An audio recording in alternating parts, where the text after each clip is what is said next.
Hello, I'm Otis Corbett, and today I want to share a word about integrity as I comment on Luke 16, verses 1 through 12.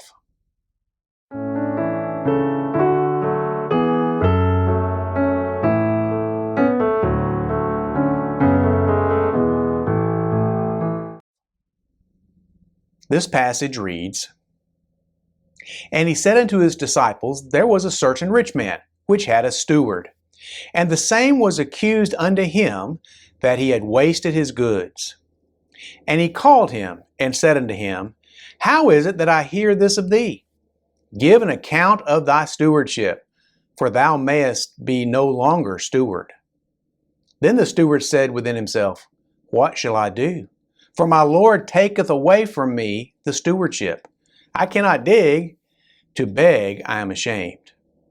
I am resolved what to do, that when I am put out of the stewardship, they may receive me into their houses. So he called every one of his Lord's debtors unto him, and said unto the first, How much owest thou unto my Lord? And he said, 100 measures of oil. And he said unto him, Take thy bill, and sit down quickly, and write 50. Then he said to another, How much owest thou? And he said, 100 measures of wheat. And he said unto him, Take thy bill, and write 80. And the Lord commended the unjust steward, because he had done wisely. For the children of this world are in their generation wiser than the children of light. And I say unto you, make to yourselves friends of the mammon of unrighteousness, that when ye fail, they may receive you into everlasting habitations. He that is faithful in that which is least is faithful also in much, and he that is unjust in the least is unjust also in much.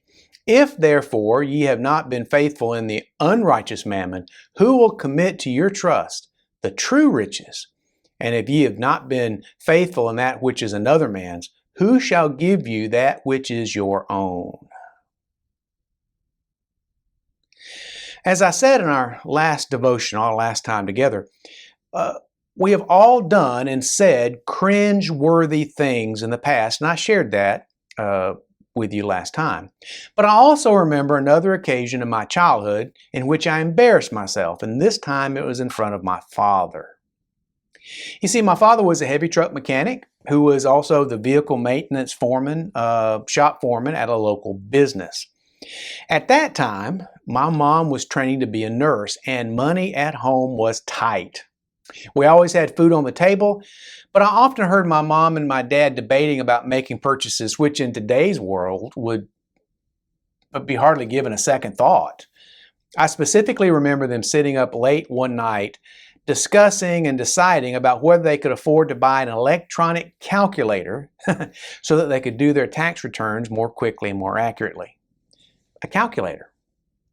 Now, one day my dad had splurged a little, and he brought home a device that tested car batteries.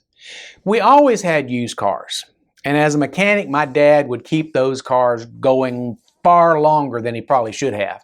But in any case, after he brought home this car battery tester, and after he had checked the battery on our car, notice the singular car, not cars, I asked him to see the device, which was largely made of glass. Now, when my dad handed me the battery tester, I, of course, dropped it on the concrete of our carport, and of course, part of it broke. My dad was dismayed and I was chagrined.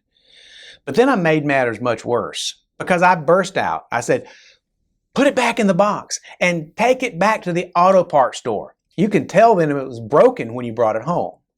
Even at a young age, I had learned to be devious, right? So my dad looked at me with a heart-rending expression of disappointment and rebuke. He said, I can't do that. First, I opened it in front of the store clerk to make sure it wasn't broken. And besides that, it wouldn't be right. Now, my dad certainly wasn't perfect, but he was a man of integrity, and he taught me the same lesson that day that Jesus taught in our passage that we just read for today.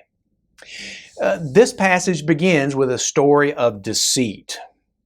Now, Jesus knew the ways of people. His father, Joseph, was a carpenter, and as such, he must have done business with people. He had to do business with people, or otherwise he wouldn't have been able to be a carpenter. No doubt Joseph came across people like my younger self above who found ways to cheat him. Maybe it was someone who supplied him with wood or rope that was defective, or maybe it was a customer or something of other situation. But as we can see elsewhere in the Bible, people have known how to deceive and cheat each other for centuries. Now, being God, Jesus did not need human experience to know that the unregenerate human heart is deceitful. You see, God sees into our lives, and although we can hide our motives from others, we cannot hide them from God. For example, Proverbs 21:2 says, "Every way of a man is right in his own eyes, but the Lord pondereth the hearts." And Jeremiah 17:10 also tells us this. It says, "I, the Lord, search the heart. I try the reins, even to give every man according to his ways and according to the fruit of his doings." Now, what people did in first century Judah, they continue to do today, just with better technology. Identity theft, phishing attacks, internet scams, they all abound today.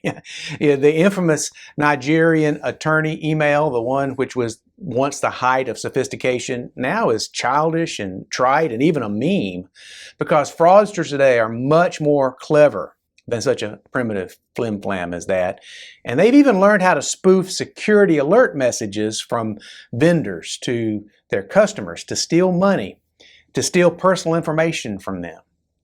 Now, this level of Aravis is not new, but it is wrong.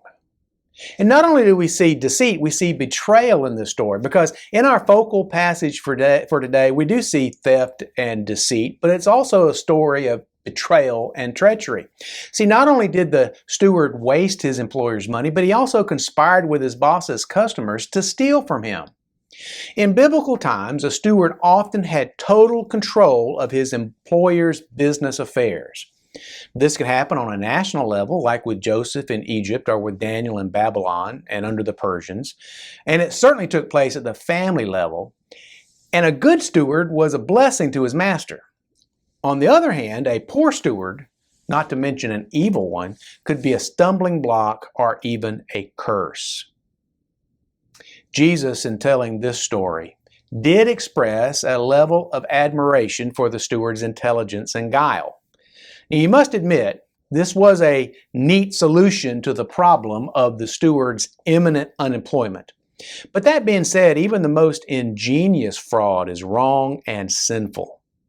We must not confuse the recognition of the steward's low cunning and chicanery with the approval of his motives and action. What Jesus next does is contrast all of these bad things with the concept, the value of integrity. And he made three important points as he explained this parable.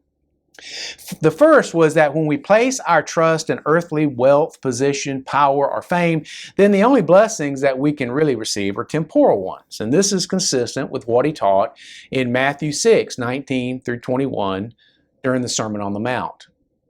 "Lay not up for yourselves treasures upon the earth, where moth and rust doth corrupt, and where thieves break through and steal. But lay up for yourself treasures in heaven, where neither moth nor rust doth corrupt, and where thieves do not break through nor steal. For where your treasure is, there your heart will be also." The steward in this story sold his soul for a chance at future employment, the same way that Esau sold his birthright to Jacob for a bowl of stew. Having integrity, therefore, includes not becoming a sellout. Jesus, of course, went on to teach other things. He taught that a good steward, one who has integrity, is faithful in the small issues of life as well as in the bigger issues. From his perspective, the perspective of Jesus, financial issues are not nearly as important as spiritual issues, and they are not nearly as difficult to solve. Historically, a high level of illiteracy has been common in the world. Universal free public education is a relatively recent development. In fact, it's probably not a stretch to say that most people who have lived during the long history of the world could not read. Certainly, many of them could not write, or most of them could not write. But all of them, almost all of them at least, could count money. They may not can read or write, but they can count money. And if we can't exercise integrity in such a basic life issue of money, how can we be trusted with something so powerful as the gifts of the Holy Spirit? Finally, when Jesus walked the earth, he never would have heard the saying, "Drive it like you stole it," but he clearly would have understood what that means. In this passage, however, he turned that saying on its head. Here he teaches us that if we can't take the care of the property owned by another person, then we can never be entrusted with our own property. Integrity means doing what is right all of the time, whether it's a big issue of life or a small issue of life, and whether it involves something we own or something that involves someone else. In fact, Jesus would say that it is more important to care properly for another person's property than even for our own property. So, in conclusion, consider today how we should exercise our integrity for the glory of God. Should we cut corners and take the easy way out, or should we always do our best work possible under the circumstances that we're in? Should we figure out ways to look busy at work while surfing the internet, or should we return to our employers, diligent work for an agreed upon wage? Should we lie, cheat, and steal to get ahead, or should we trust God and His plan for our lives? Should we treat others as we would have them treat ourselves? These are some good questions, maybe some probing questions. And I hope the answers to these questions are apparent in our text for today. I've never forgotten the lesson my dad taught me on our carport that day so long ago. It is always better to do the right thing and face those temporal consequences than to cheat, lie, and steal and face the eternal consequences of those with no integrity. Remember, Jesus came to give us life more abundantly, but the thief comes to kill, steal, and destroy. Which one do we want to be like? Thanks for watching. I'll be back soon with another word we can share together. Every blessing. I'm Dr. Otis Corbett. Before I go, let me share my new book with you. Seminary taught me to be a pastor, but the Army taught me to be a leader. I would like to share how God melded those two skill sets in my new book, Decently and in Order. It's available now on Amazon in paperback and on Kindle. If you want to know more about effectively leading teams and events, check out Decently and in Order on Amazon.com. I believe you will find it eye-opening and helpful. That's Decently and in Order by Otis Corbett. Thanks for taking a look.